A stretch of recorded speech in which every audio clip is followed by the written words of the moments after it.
काय हो, तुमच्यामुळे मला आता लाडकी बहीण योजनेचे पैसे नाही मिळणार। का बरं? तुम्ही टॅक्स भरता ना। अच्छा ठीक आहे मग। ठीक आहे कसलं, आता महिन्याला मला 1,500 रुपये द्यायचे, विषय संपला।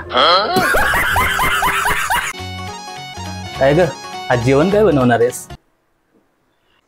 काही नाही हो, माझी आज तब्येत खूप खराब आहे। मी आज जेवणार पण नाही आणि जेवण पण नाही बनवणार। ठीक आहे, मी जातो मग हॉटेलमध्ये जेवायला। चला चला, कोणत्या हॉटेलला जायचंय? उशीर होतोय।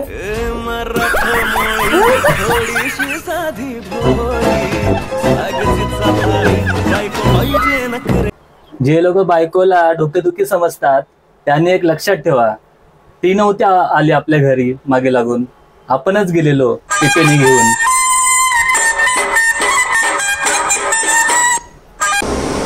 हो, कसला विचार करताय?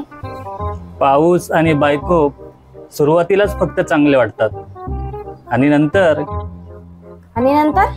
नंतर नुसती किचकिच किचकिच किचकिच किचकिच।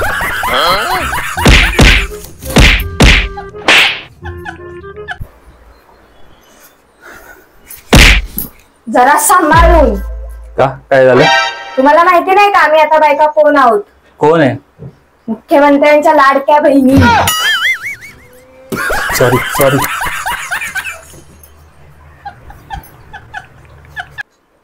अगं अश्विनी, ऐक ना, उद्यापासून मला डब्बा बनव, मी उद्यापासून कॅन्टीनचं खाणार नाही। का, काय झालं? अगं मी काल वजन केलं, वजन खूप वाढलंय, तू डबा बनवलास ना की कसं 2 घास कमी जातात ना। देवा तुझ्या गाभाऱ्याला उंबराच नाही। Hello, police station. Yes, police station. मेरे पति 4 दिन पहले आलू गोभी लेने गए थे, अभी तक घर वापस नहीं आए। तो मैडम दूसरा सब्जी बना लो, आलू गोभी भी बनाना जरूरी है।